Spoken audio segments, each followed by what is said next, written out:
Effectivement, nous sommes venus aujourd'hui présider un CRD ici à Mbour et nous remercions les autorités administratives, donc le gouverneur, le préfet, l'adjoint au préfet, d'avoir bien voulu organiser cette rencontre et de l'avoir facilité à ce point. Saluons le président du conseil départemental, le maire de la ville de Mbour et l'ensemble des élus que nous avons trouvés ici. Et c'est également l'ensemble des chefs de service et de délégation. Dire que ce CRD, c'était autour des questions qui touchent au département, donc aux pêches et à l'économie maritime.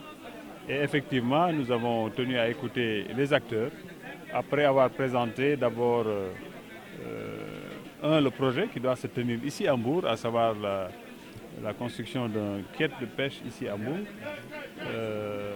qui est un projet important du gouvernement et qui, je le rappelle, était une demande pressante et forte des acteurs de ce département-là, qui doit donc être mis en œuvre.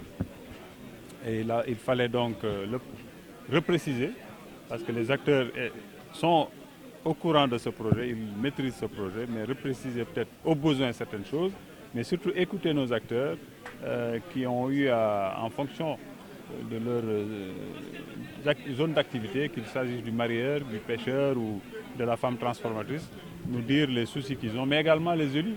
Nous avions les maires du département qui étaient là et qui parlaient de certains de leurs soucis. Donc nous avons tenu à y apporter autant que possible les réponses et à inviter tous ces acteurs aux journées que le département va organiser, et journées qui seront consacrées justement à l'étude et à l'approfondissement de tout ce qui touche ce secteur et comment le développer. Et rappeler également, je dirais, les orientations du chef de l'État qui aujourd'hui a à cœur de développer toutes les zones de pêche qui se trouvent au niveau du Sénégal, mais surtout d'accompagner le monde, ces acteurs de la mer, vers un développement, je dirais, économique, socio-économique.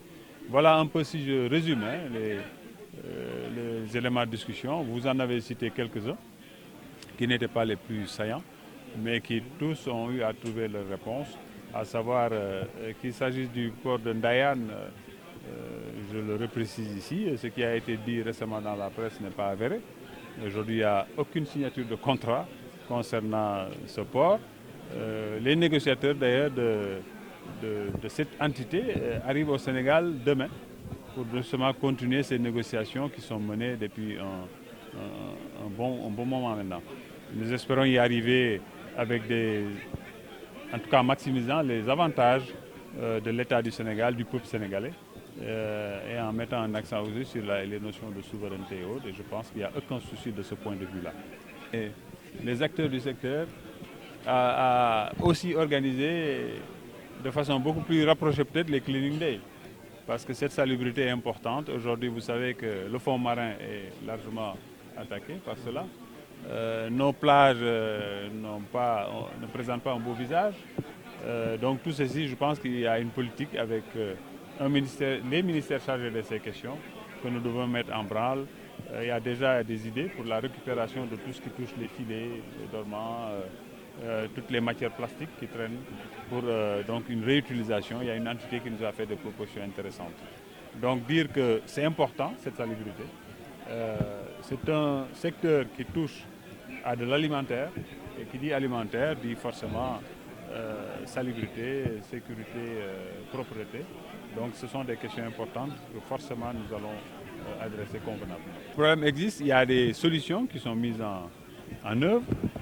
Il s'agit maintenant de veiller à l'application de ces solutions et donc à inviter nos acteurs au respect des dispositions arrêtées et prises. Donc par moment, il va falloir être un peu dans la sanction, on est désolé, mais il s'agit de préserver la ressource à long terme, à long et moyen terme, mais déjà de réhabiliter ce patrimoine halieutique-là qui est fortement engagé. Donc ces zones protégées, il va falloir, si c'est nécessaire, augmenter les moyens de leur surveillance.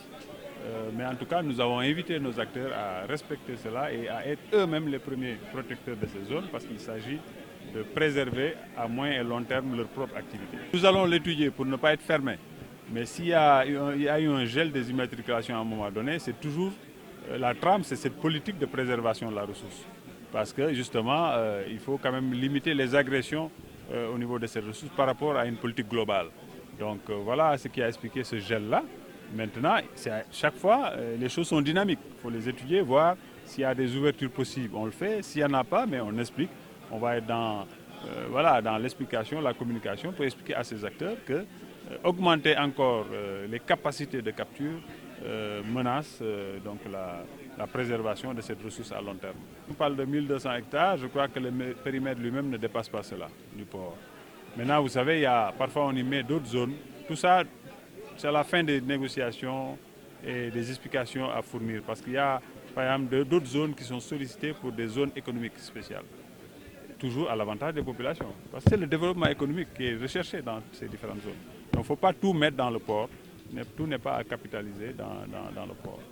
C'est une information qu'on me donne. Vous avez entendu ma réponse en salle quand même. J'ai demandé à mes services de vérifier cela et d'avoir les tenants et les aboutissants de cette question. Je ne peux qualifier ce que j'ignore.